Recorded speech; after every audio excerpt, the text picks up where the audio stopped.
Mga kababayan, ngayong araw po ng Biyernes, November 7 na po, 2025, patuloy po ang pag-monitor natin sa direksyon at pagkilos ng panibagong bagyo na nasa labas ng ating Philippine Area of Responsibility. Etong bagyo po na ito ay may potensyal na maging super typhoon kapag nakapasok na sa loob ng ating PAR pagdating po ng Biyernes ng gabi hanggang sa Sabado ho ng madaling araw. So ngayon po aalamin natin yung mga lugar na kanyang madadaanan, lalo na po ang malaking bahagi po ng Visayas. Una po nitong madadaanan ang ilang bahagi po ng Eastern Visayas, pero paglilinaw lamang po, hindi direktang maglalandfall or direktang tatama ang bagyong Yuan dyan po sa Eastern Visayas, para din sa mga kababayan natin sa Eastern Visayas hindi sila masyadong mangamba, no? Trap o extension lamang ng hangin ang makakaapekto dyan. Tara, silipin po muna natin yung ating live weather system na ginagamit para makita nyo ho ng mabuti yung galaw at kilos po ng bagyong Yuan.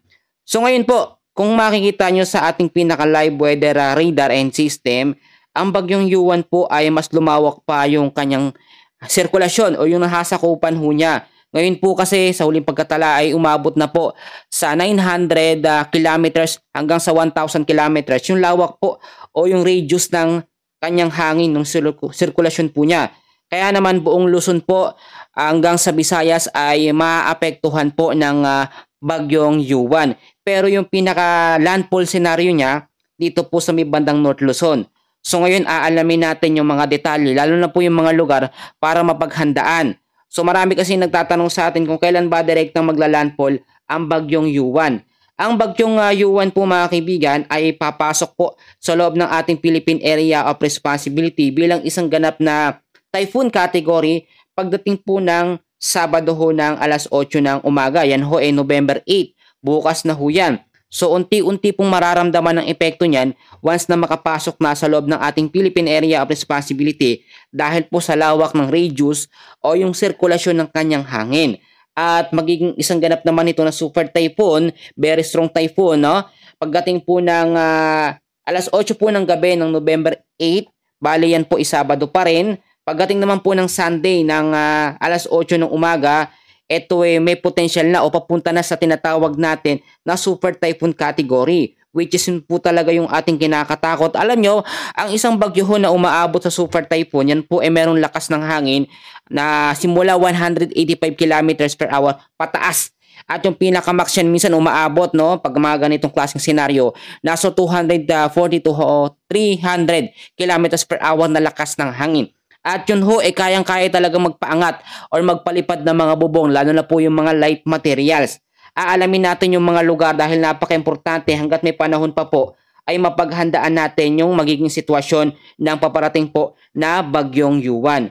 So eto ho, no, dadaan po ang bagyong Yuan.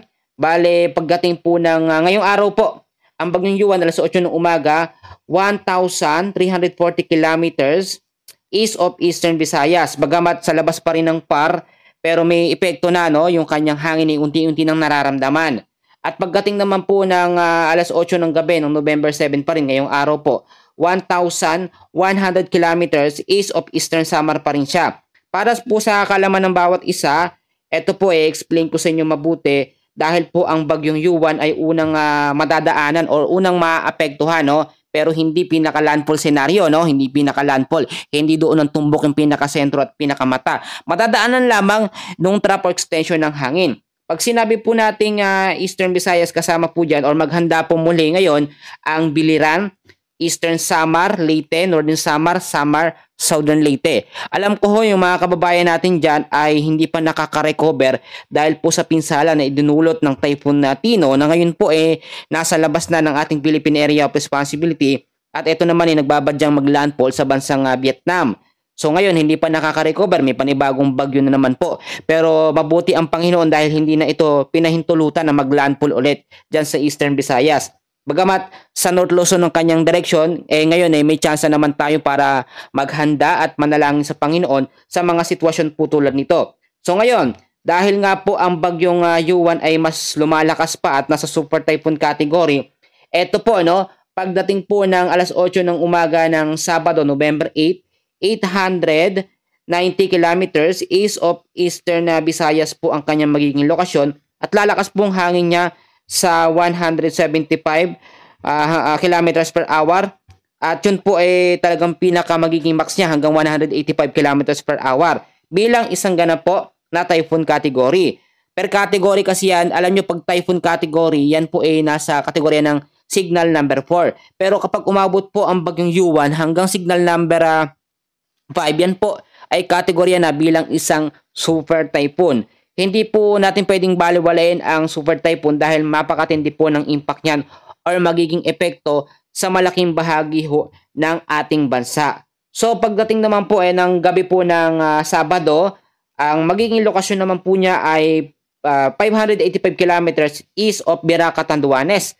So yung area na to, sitwasyon na ito ay yung unti-unti ng paglapit ng bagyong Yuan sa kalupaan po ng Luzon. So malawak ho yung nasasakop nito, kaya ngayon pa lamang kinakailangan natin maging alerto, maging handa.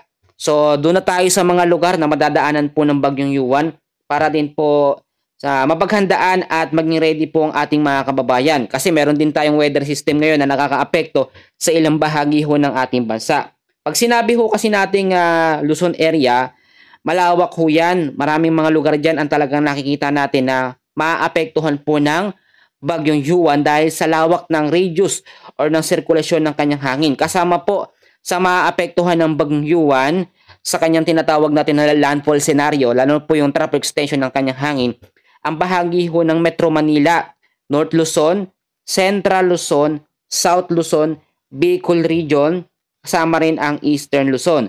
So yung mga lugar naman na yan, pag sinabi kasi nating Metro Manila, malawak ho yan, kaya dapat alam din ng mga kababayan natin. Ngayon, unahin na muna natin yung lugar po na kung saan mas una siyang dadaan, no?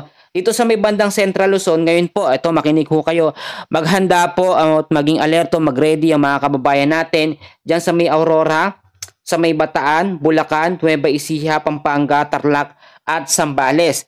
Pagka naglandfall po o tumama na dyan ng bagyong Yuan, possible po na itaas agad hanggang signal number 4 o pinakamataas na signal number 5 dahil po nasa tinatawag natin siya na super typhoon category. Malakas ho na bagyo ito at yung impact niya na kapag tumama na sa kalupaan po ng North Luzon ay posible naman ding mabawasan, no? Dahil nga po sa mga bulubundukin, sa mga puno o yung pressure po ng lupa na kanyang mararamdaman, yung ikot niyan. Ang bagyo ho kasi lumalakas yan pag nasa tubig dahil po sa moisture at init na meron. Pero kapag nasa kalupaan na yan ng Pilipinas o nasa landmass ng Pilipinas, nababawasan yung impact or humihina yung epekto ng hangin ng isang bagyo. So bukod ho sa Central Luzon, dito naman tayo sa North Luzon. Sa North Luzon kasama po sa mga apektuhan at ngayon dapat maghanda, maging alerto, maging ready ang Ilocos Norte, Ilocos Sur, La Union, Pangasinan, sa may Abra, Apayao, Benguet, Ifugao, Kalinga, Mountain Province, Cagayan, Isabela, Nueva Vizcaya at sa may Quirino. Kung nakikita nyo po yung naka-highlight na yan at yan yung parang tinatawag natin na APA or Area of Probability, yan po yung magiging daanan o pinaka magiging direksyon ng bagyong Yuan. Kung makikita nyo, no, naka-highlight po yan at eto sinasabi natin kapag mas bumaba yan, maaapektuhan ulit ang ilang bahagi po ng Eastern Visayas.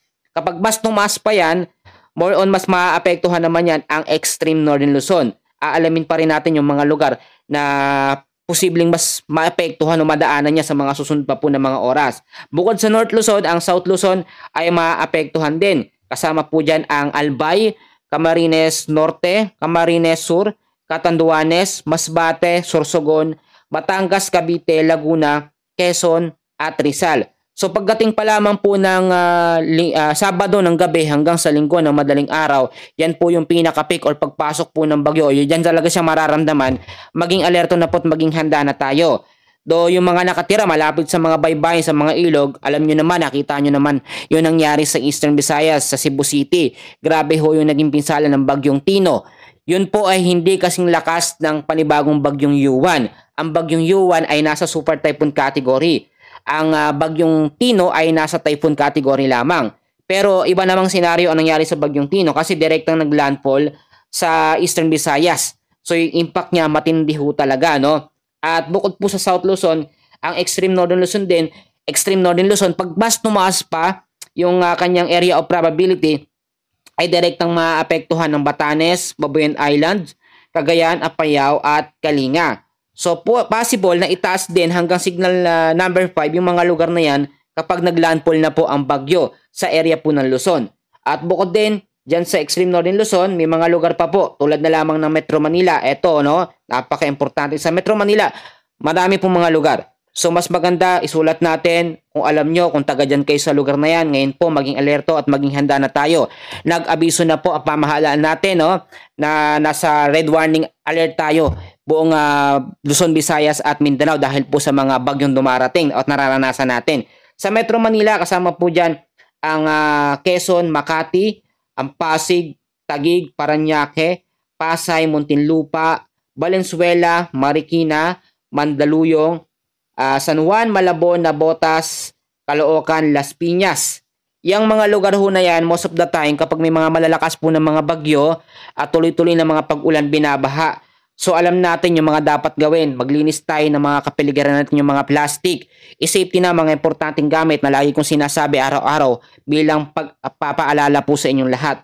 Bukod po sa Metro Manila, ang Eastern Luzon ay maapektuhan din ng banta ng bagyong Yuan. Kasama dyan ang Aurora, ang Batanes, Isabela, Nueva Vizcaya at Quirino. Kasama rin ang ilang bahagi po ng Bicol Region sa dapat maging alerto at maging handa. Sa Albay, Camarines Norte, Camarines Sur, Catanduanes, Masbate, Sorsogon. Mga kaibigan, ang bagyong Yuan ho ay nasa kategorya bilang isang super typhoon.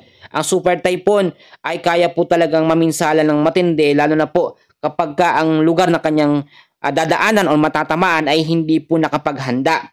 Pero kung titignan nyo naman sa senaryo kung magkakaroon uli o mauulit yung nangyari dyan sa Cebu City, sa mga pagbabaha na nangyari po dito noong nakaraan lamang dahil sa bagyong Tino, yan po sa may North Luzon o sa bahagi ng Luzon, kapag ang mga bagyo ay tumatama naglalandfall yan, madalas nangyayari, humihina yung impact. Kung naaalala ninyo yung bagyong Pablo, no, o Paulo, na tumama po sa North Luzon, humina po yung kategorya niya o humina yung isang bagyo na yon. At tinitignan natin yung senaryo na yan na pwedeng mangyari o posibleng mangyari dito po sa banta ng bagyong Yuan. Hanggat ngayon po na hindi pa naman ito lumalakas pa into typhoon, into super typhoon category, may tsansa at may pagkakataon pa po tayo na maging handa, maging alerto sa mga posibilidad na pwede pong mangyari. Ipapakita ko sa inyo mabuti kung gaano kalawak ang kanyang sirkulasyon. Kung nakikita nyo po yung umiikot na hangin sa kanya, yan po yung tinatawag natin para din po sa kaalaman ng bawat isa, yan yung mga spiral clouds. Yung mga kaulapan po na yan, lumalawak po yan. At yan po yung mga nagbibigay ng mga pinsala, yung mga malalakas na hangin, yan po yung nagbibigay ng epekto. Kaya naman mas maganda na kapag alam natin kung gaano kalawak ang magiging epekto o yung mga lugar na maapektuhan ng bagyong Yuan, dapat po ngayon pa lamang nagiging alerto na tayo. Kahapon ho, no, medyo maganda ang panahon. Salamat po sa Panginoon. Pero hindi ibig sabihin nun magtutuloy-tuloy na yan dahil meron tayong bagyo na minomonitor. At eto nga po ang banta ng Super Typhoon Yuan. Bukod po sa bagyong Yuan, meron din tayong weather system or forecast weather condition na nakakaapekto sa ilang bahagi ho ng ating bansa. So alamin no, balikan natin yung bagyong Yuan. Dito muna tayo sa ating pinaka-mapa. No? Kung makikita nyo ho, sa forecast weather condition natin, sa area po ng Palawan at Tawi-Tawi, ang weather condition po sa lugar na yan, mga lugar na yan, cloudy skies ang mararanasan na merong scattered rains and thunderstorms dahil po sa trap or extension po ng dating bagyong Tino. Kahit malayo na ang bagyong Tino, yung trap or extension ng kanyang hangin ay nakakaapekto pa rin. Pero wala na po tayong nakatala ngayon na warning signal kahit sa anumang bahagi po ng Visayas dahil nakalayo na ng tuluyan ang bagyong Tino. So sa area naman po ng Batanes, Cagayan, ang weather condition naman po sa mga lugar na yan ay patuloy pong naaapektuhan na tinatawag natin na northeast monsoon. Actually, hindi na nga po natin masyadong nararamdaman ang lamig po ng hangin ng amihan, no? Dahil nga po sa sunod-sunod na mga bagyo. Pero kung makikita nyo ang northeast monsoon or amihan, ay nandyan pa rin po ang epekto ng hangin. Kaya naman sa Batanes at Cagayan, medyo malamig na hangin ang nararanasan dyan, lalo na po sa madaling araw.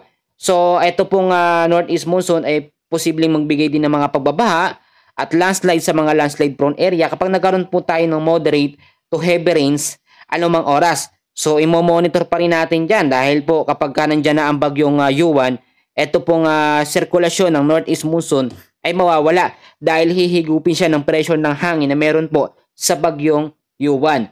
Samantalang dito naman po sa bahagi ng Metro Manila, daras po ng ating bansa, hanggat wala pa yung bagyong Yuan, ay maapektuhan naman po ng mga localized thunderstorms. And usually, ang mga localized thunderstorms, bandang hapon ho hanggang sa gabi.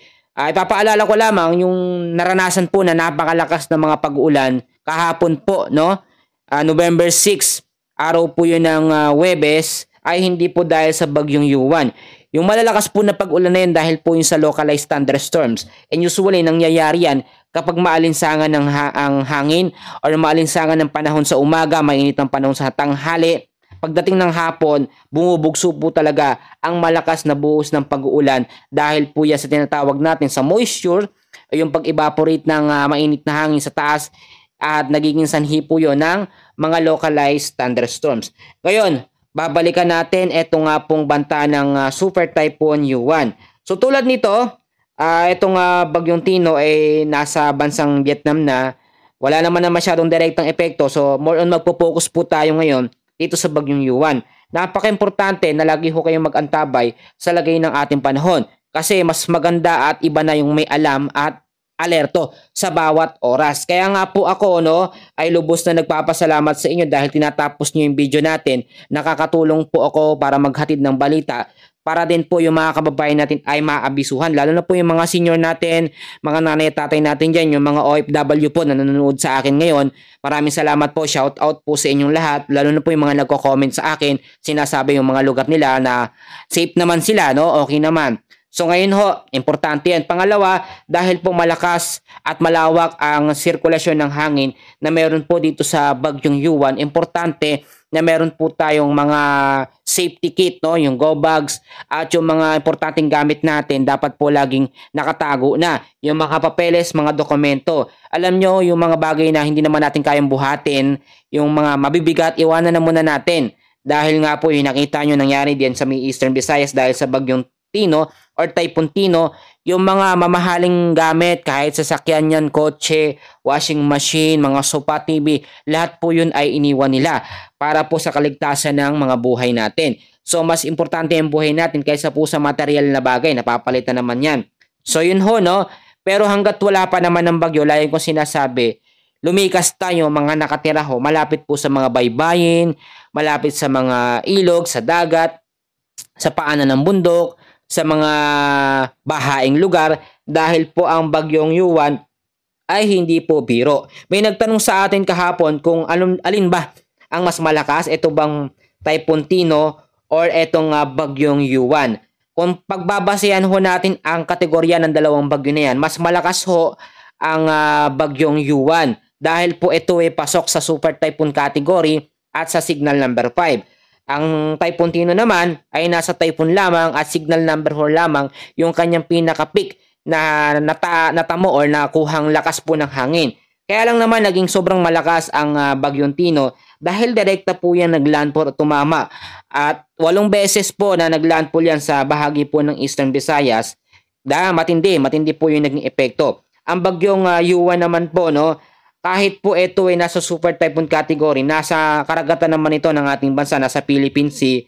Pero pagdating po dito sa bahagi ng Luzon, kapag dyan po ay naglandfall na yan, makikita natin yung magiging epekto nito, mas malakas Pero wala namang lalakas, kahit gaano pa kalakas ang isang bagyo, kung yung mga kababayan naman natin dyan ay nakapaghanda na, magiging ligtas po tayo. Kaya naman kasi matindi ang naging impact ng bagyong Tino dito po sa Eastern Visayas dahil marami po mga katubigan dyan. Dito po sa Luzon o North Luzon, nakikita nyo puro lupa yung tatamaan po ng bagyong Yuan. Ipinapaalala ko sa inyo na ang isang bagyo ay lumalakas o nag-i-intensify lalo kapag nasa tubig siya. Dahil nga po sa moisture na meron at init sa tubig. Pero kapag nasa lupa po o direkta puro lupa lang tinatamaan ng isang bagyo, humihina po yan. Kaya yung sinasabi natin na tsansa na paghina ng bagyong Yuan sa paglandfall niya dito sa bahagi ng Luzon ay may tsansa pong mangyari. For example, bibigyan ko kayo ng senaryo. Kapag naglandfall na po sa araw po ng linggo, madaling araw ng linggo ang bagyong Yuan, dyan po sa bahagi ng Luzon, North Luzon, Central Luzon, South Luzon, Extreme Northern Luzon, mababawasan ho yung pressure niyan. Kung yan ay super typhoon na naglandfall, bababa yan ng isang kategorya to typhoon category. So ang ibig sabihin nito, may chance pa itong humina ng humina, no? Kapag ka naglalandfall siya. Kaya naman yung nangyari sa bagyong Tino, Typhoon Tino dyan sa Eastern Visayas, na 8 beses na naglandfall ang bagyo, hindi po yan mangyayari dito sa Luzon. Kung pagbabasihan natin yung ating mapa ngayon at yung area of probability at direction po ng bagyong Yuan. Pero tulad na aking sinasabi, marami ho pa pong senaryo ang pwedeng mangyari o mga pagbabago sa galaw at kilos po ng bagyo. Kung nakikita natin ngayon ang direksyon niya ay papunta sa North Luzon, may chance pa itong umangat ng kaunti o kahit papaano po lumihis yung kanyang pinaka-direksyon kasi malayo pa naman. Ang isang bagyo ho ay hindi na talaga nagbabago ang direksyon pag sobrang malapit na siya, no? Yung tipong sinasabi natin na palandfall na siya ilang oras na lamang, yun po talaga hindi na magbabago yung direksyon. Pero tulad po nito na malayo pa naman ang bagyong Yuan, may chance pa yung magbago. At magdedepende tayo sa pressure ng hangin na meron po. So kung pagbabasihan natin ang ating mapa, wala naman tayong nakikitang pressure ng hangin pataas para humatak dito nga po sa banta ng bagyong Yuan. Pero pagbaba meron, no? Meron ho tayong nakikita, nandyan po ang northeast monsoon. So ang chance ay mas lamang yung pagbabaho ng direksyon ng bagyong Yuan. Kapag bumaba yan, maapektuhan yan ang ilang bahagi po ng Eastern Visayas. So Eastern Visayas na naman ba ang maapektuhan? So ipanalangin natin sa Panginoon, hindi man siya umangat, hindi man siya bumaba, ay humina na lamang ang epekto po ng bagyong Yuan. Wala naman pong imposible sa Panginoon. Yung iba kasi iniisip imposible kasi nandyan na nga yung mapa, nandyan na nga po ang kilos, yung pinaka-direksyon. Alam nyo, pag ang Diyos natin, ang Panginoon po ang kumilos sa sitwasyon na ito, wala pong imposible. Bagyo lang yan. Imagine niyo gaano ka powerful, gaano ka big, gaano kalaki ang ating Diyos. Walang sinabi itong mga bagyo na ito. Baka hipan lang to, mawawala to mga kaibigan. So ipinapaalala ko din na dapat po ay mag-imbak tayo ng pagkain na sasapat po ng ilang araw. Actually, ilang araw ba? Yan ang tanong sa atin ng mga kababayan natin. Mananalansa o magbibigay ng pinsala ang bagyong Yuan. So wag natin gamitin yung term na mamiminsala, no? Yung tipong sabihin natin magbibigay lamang ng sama ng panahon. Ayon na rin sa ating pinaka-latest weather forecast, advanced weather forecast natin, ay hanggang sa Tuesday po ay mararamdaman ang epekto po ng bagyong Yuan habang palabas ng ating Philippine Area of Responsibility.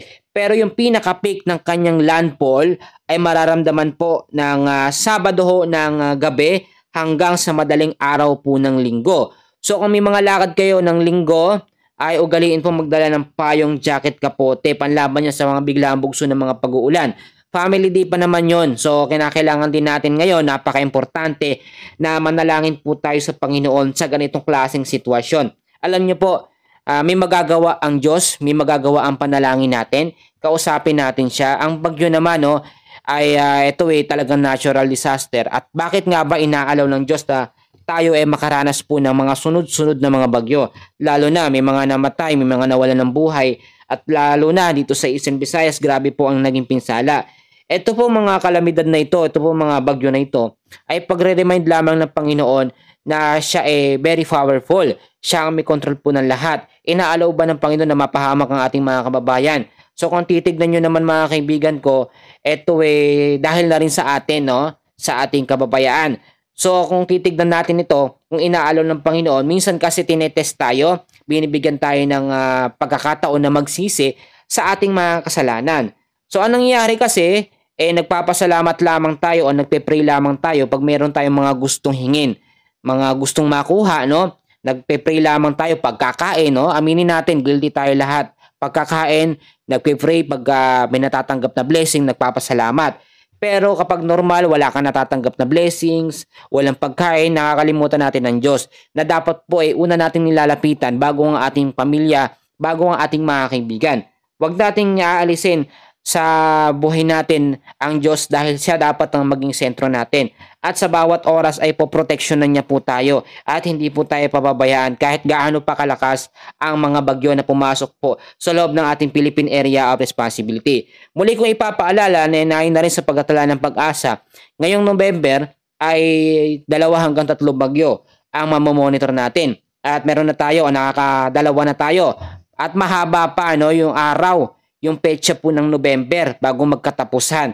So meron pa bang bagyo na susunod ayon na rin sa ating advanced weather forecast? Wala pa naman sa ngayon. Pero hindi pa rin natin ni-rule out or inaalis yung mga possibilities na merong mabuo na mga cloud cluster pagkatapos po ng bagyong Yuan. Pero sa ngayon, wag muna nating isipin kung may bagyo man o wala na susunod mga kaibigan dito sa panibagong bagyo dahil hindi pa nga nakakalabas. More on dapat tutukan natin yung mga lugar na dadaanan nito. Alam nyo kung bakit kailangan natutukan natin o alamin yung mga lugar na dadaanan. Kasi po, kapag alam natin na ang lugar natin ay maaapektuhan, natatamaan po ng bagyo, napaghahandaan natin. Marami tayong paghahanda na ginagawa. Unang-una sa tahanan natin yung bubong. Importante na i-double check kung yung mga bubong ba natin ay nakapako ng maayos. Yung mga dingding, yung mga haligi, lalo na yung mga light materials lamang ang gamit. No? Kung light materials lang ang gamit nyo at alanganin kayo sa inyong bahay, lumikas ho tayo immediately. Meron tayong tinatawag na forced evacuation kung ayaw umalis ng mga kababayan natin sa kanilang mga bahay. At eto din ho, napaka-importante din na kapag meron po ganitong malalakas na bagyo, dapat po lagi tayong nagkakaroon ng ugnayan sa ating LGU, sa ating mga kamag-anak. Kung sila ba ay safe, mamaya kasi hindi natin alam yung mga kamag-anak natin ay kung saan na ba napunta. Lalo na po, i-priority din natin, no? Huwag din natin kakalimutan yung ating mga pet, yung ating mga alagang hayop. Alam nyo, parang mga tao na rin sila, no? Sila ay talagang nakakaramdam din. Natatakot din sila. So, hindi lamang tayo, no? Ngayon pa lamang, please, ako yung nakikiusap, no? Kahit anong isipin nyo, nakikiusap ako na kung pwede lumikas ho yung mga nakatira malapit po sa mga ilog. Kasi yan talaga ang pinaka-target sa pag-apaw po ng tubig, yung pagragasa. Lalo na po kung alam nyo yung lugar nyo bahain, lumikas na tayo, no? Nasa state of calamity tayo ngayon at naka-red warning tayo ngayon, buong Luzon, Visayas at Mindanao dahil po sa mga bagyo na tumatama at sunod-sunod po na nararanasan. So mas maganda na sumunod na lamang po tayo. Wag na muna nating isipin, asisihin ng gobyerno dahil kaya nagkakabaha dahil sa palpak na DPWH at yung mga flood control. Wag na muna. I-safety na muna natin ang ating family at alamin natin kung saan ba papunta yung bagyo para mapaghandaan po nating lahat. So sa ngayon, yan po muna ang pinaka-latest na update natin sa lagay ng ating panahon. And please, baka naman po pwede nyong i-like ulit. Kung hindi nyo pa na-like, pwedeng pakishare na rin para marinig o malaman ng mga kababayan natin yung update sa lagay ng ating panahon. Maraming salamat po at God bless po sa inyong lahat.